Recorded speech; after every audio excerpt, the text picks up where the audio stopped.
اعوذ باللہ من الشیطان الرجیم بسم اللہ الرحمن الرحیم بہ نستعین وهو خیر ناصر و معین وصلی اللہ علی سیدنا و نبینا ابی القاسم محمد وعلی آلہ الطیبین الطاہرین المعصومین لا سیما بقیت اللہ فی الارضین روحی و ارواح العالمین لتراب مقدمہ الفدا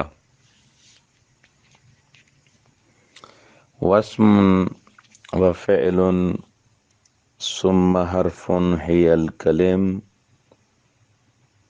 التي يتألف منها الكلام لا غيرها كما دل عليه الاستقراء وذكره الإمام علي بن أبي طالب المبتكر لهذا الفن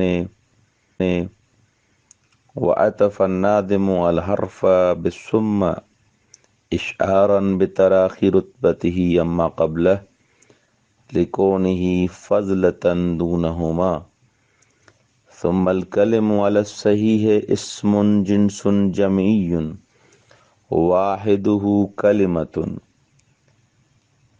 وهي كما قال في التسهيل لفظ مستقل دال بالوضع تحقيقا أو تقديرا أو منوي معه كذلك. والقول أما الكلام والكلمة والكلمة أي يطلق على كل واحد منها. سیوطی کے بارے میں ہماری گفتگو چل رہی تھی اور ہم یہاں پر پہنچے تھے کہ اسم، فعل اور حرف جو گزشتہ دروس ہم نے پڑھے ان کا خلاصہ یہ تھا کہ اس میں یہ ہم نے بیان کیا کہ کون سی چیزیں کلام کی تعریف کا حصہ ہیں اور کون سی چیزیں کلام کی تعریف کا حصہ نہیں ہیں. کچھ چیزیں قطعاً حصہ تھیں، جیسے بیان کیا، جیسے لفظ مفید، یہ قطعاً حصہ ہیں. اور کچھ چیزیں قطعاً یقیناً حصہ نہیں ہیں، جیسے لفظ مرکب، کیونکہ اس کی ضرورت نہیں ہے، وہ قطعاً حصہ نہیں ہے. بس کلام کی تعریف میں دو چیزیں معتبر ہیں، لفظ اور مفید. باقی جو اشیاء بھی ہیں، جو تعابیر بھی ہیں، جو تعبیریں بھی ہیں، ساری ان کے ضمن میں آئیں گی. آج کے درس میں ہم بیان کریں گے کہ ہم نے ابتدا میں ہی کہا تھا کہ مصنف پہلے کلمے کی تعریف کرے اور اس کے اقسام کی تعریف کرے، پھر کلام کی تعریف کرتے تو بہتر تھا نا. لیکن مصنف نے پہلے کلام کی تعریف کی ہے اور ابھی علامات اسم اور فعل اور حرف میں وارد ہو رہے ہیں. ہونا تو یہ چاہیے تھا کہ پہلے ان کلام کے جو جزیات ہیں، افراد ہیں، اسم، فعل، ان کے بارے میں بیان کرتے، کلمے کی تعریف کرتے، پھر کلام کے بارے میں بیان کرتے. لیکن آقا نے پہلے ہی کلام کی تعریف کی. علی ای حال یہ کلم کیا ہے؟ واسم وفعل ثم حرف ہے الکلم. یہ کلم کیا ہے؟ کلم کہتے ہیں ما ترکب من ثلاث کلمت. کلم وہ کلمے کی جمع ہے. کلم یعنی تین یا تین سے زیادہ کلمے. جیسے مثلا زید فی دارہ، زید اپنے گھر میں ہے. یہاں پر کتنے کلمے ہیں؟ تین. مثلا زید الگ کلمہ ہے، دار الگ کلمہ ہے، اور فی الگ کلمہ ہے. اور ضمیر وہ بھی الگ کلمہ ہے۔ اب الگ الگ یہ سب کلمے ہیں، لیکن ان سب کو کلم بھی کہہ سکتے ہیں، کیونکہ اس میں 4 کلمے ہیں، اور ہم نے کلم کی کیا تعریف کی؟ ما ترکب من ثلاث کلمت، جو 3 کلموں سے ترکیب ہو۔ بس اس چیز سے واضح ہو گیا کہ زید اکیلا تنہا کلم نہیں ہے، فی اکیلا کلمہ نہیں ہے، کلم نہیں ہے، اسی طرح دار بے نفسہا یعنی تنہا کلم نہیں ہے، البتہ کلمہ ہے لیکن کلمہ کی جو جمع کلم ہے وہ نہیں ہے۔ اچھا، یہ کلم بھی واضح ہو گیا۔ تو یہ کلمہ کیا ہے جس کی جمع کلم ہے؟ کلمہ آپ نے پڑھا ہے، کلمہ وہ لفظ جو معنی مفرد کے لیے وضع کیا گیا ہو۔ الکلمۃ لفظ وضع لمعنی مفرد، جیسے زید کلمہ ہے، ضرب کلمہ ہے، فی کلمہ ہے، دار کلمہ ہے، یہ سب کلمے ہیں۔ 2 چیزیں۔ نمبر 3 پھر فرماتے ہیں والقول اما، یہ قول کیا ہے؟ قول کہتے ہیں کلمے کو بھی قول کہا جاتا ہے، کلم کو بھی قول کہتے ہیں، کلام کو بھی قول کہتے ہیں۔ یعنی اگر زیدن کہیں پھر بھی قول ہے، زیدن فی الدار کہیں پھر بھی قول ہے، یعنی قول عام ہے، ان سب کو قول کہا جاتا ہے۔ یہ چیز ذہن میں رکھیں۔ آج سب سے پہلے یہاں سے بات شروع ہوگی کہ اسم بھی کلمہ ہے، فعل بھی کلمہ ہے، حرف بھی کلمہ ہے، پھر ان کی خصوصیات کے بارے میں گفتگو کریں گے۔ واسم وفعل ثم حرف ہے الکلم، اسم، فعل اور حرف یہ کلم ہے۔ یہ ہے الکلم کیوں کہا؟ اسم، فعل اور حرف یہی کلم ہے، یعنی کیا یہی کیوں کہا؟ ہے اس لیے کہا کیونکہ درواقع ابن مالک یا بلکہ یہ جلال الدین سیوطی حصر کرنا چاہتے ہیں، یہی کلمے ہیں، لا غیر، یہی کلمے ہیں، کوئی اور کلم نہیں ہے۔ مبتدا اور خبر کے درمیان جو ضمیر آتی ہے اس کا ایک کام حصر ہے۔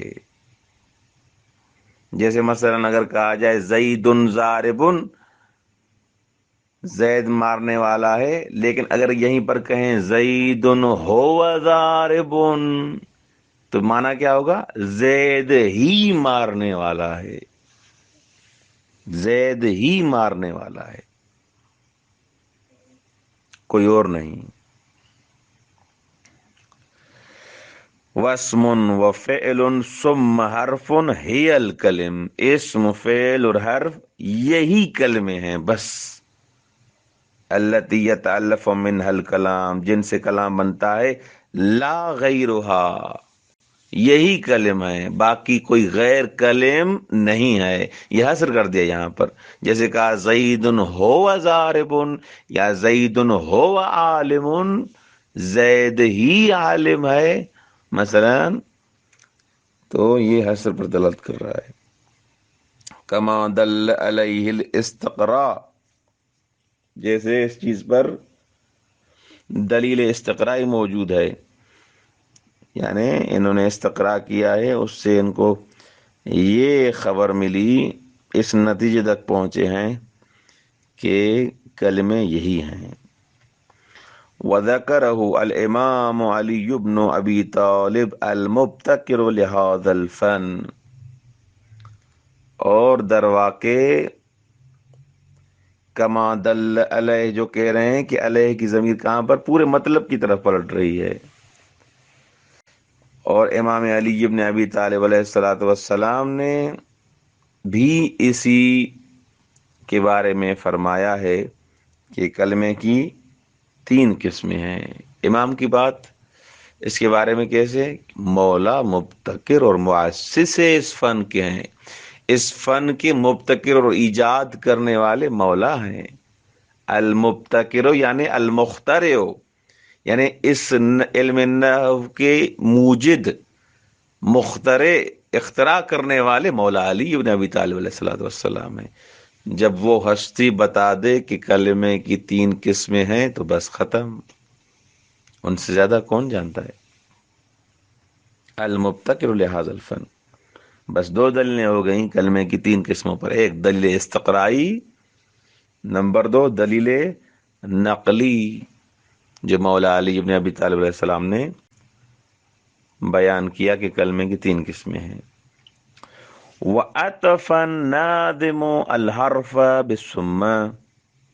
آپ عبارت دیکھیں، شعر دیکھیں، عبارت دیکھیں. وَاسْمٌ وَفِعْلٌ ثُمَّ حَرْفٌ. یہاں پر ناظم یعنی وہی ابن مالک نے عطف کیا ہے اسم اور فعل پر ثم کو. کس سے؟ بالثم، حرف کو عطف کیا فعل پر بالثم، ثم سے. ثم سے حرف کو عطف کیا. اس کی وجہ کیا ہے؟ جیسے مثلا کہتے ہیں جاء زید ثم عمر، ثم عمر، زید آیا اس کے بعد امر آیا. یہ ثم فاصلے کے لیے وضع کیا گیا ہے. کبھی فاصلہ زمانی ہوتا ہے، جیسے جاء زید ثم امر، زید آیا لیکن آدھے گھنٹے کے بعد، پون گھنٹے کے بعد امر آیا، 15 منٹ کے بعد امر آیا. یعنی ترتیب کے حساب سے. بہرحال یہ فاصلہ زمانی ہے. زید آیا، امر اس کے بعد آیا. اسی طرح یہاں پر بھی جو کہا گیا ہے اسم و فعل ثم حرف، یہ جو ہے ثم، اس کا ایک کام تو کیا کہتے ہیں فاصلہ زمانی ہے، اور دوسرا اس کا کام ہے فاصلہ رتبی. کیونکہ رتبے کے حساب سے حرف اسم و فعل سے کم ہے، اسی لیے کہا ثم حرف، رتبے میں ان سے کم ہے. وَأَطَفَ النَّاظِمُ الْحَرْفَ بِالثُّمَّ. ناظم یعنی ابن مالک نے عطف کیا ہے حرف کو ثم سے، اشعارن، اس چیز کو بتانے کے لیے. اشعارن بمعنی اظہارن، یہ اس چیز کو اظہار کرنے کے لیے. اشعارن در واقع مفعول لہو ہے، ٹھیک ہے، اما قبلہ کا. اشعارن در واقع کیا مفعول لہو ہے. عطف الناظم الحرف، مصنف نے عطف کیا، مصنف یعنی ابن مالک نے عطف کیا ناظم نے. یہ کیوں عطف کیا؟ اشعارن اس کا مفعول لہو ہے عطف کا. بتراخی رتبتہ اما قبلہ، کیونکہ رتبہ اس کا، رتبہ وہی وہ جو ہم نے کہا رتبہ کم ہے حرف کا اما قبلہ، فعل سے اور اسم سے. لکونہ فضل، یہ فضل فا کے فتحہ سے پڑھے ہیں کیونکہ حرف فضلہ ہے، فعل اور اسم فضلہ نہیں ہے. حرف زائد ہے، فعل اور اسم مثلا زائد نہیں ہے. دونہما یعنی وہ اسم اور فعل زائد نہیں ہے. ہی الکلم، یہ کلم جو ہے جو اب بیان کیا جا رہا ہے، کلم بعض نے کہا ہے جمع مکسر ہے کلمے کا، لیکن سیوطی اور دیگر نحویوں نے کہا ہے جو مشہور نظریہ بھی ہے کہ یہ اسم جنس جمعی ہے. اسم جنس جمعی ہے، بیان کرتے ہیں ان سب کو. اسم جنس ہم نے بیان کیا تھا جلسہ ہے گزشتہ میں، پہلے دروس میں. جو بھی اسم حقیقت کے لیے وضع کیا گیا ہو اس کو اسم جنس کہا جاتا ہے. جو بھی اسم، کل اسم، ہر اسم جو دلالت کرے حقیقت پر، جس کو ایک حقیقت کے لیے وضع کیا گیا اس کو اسم جنس کہا جاتا ہے. جیسے پانی، مٹی، چاول، یہ کیا ہے؟ اس میں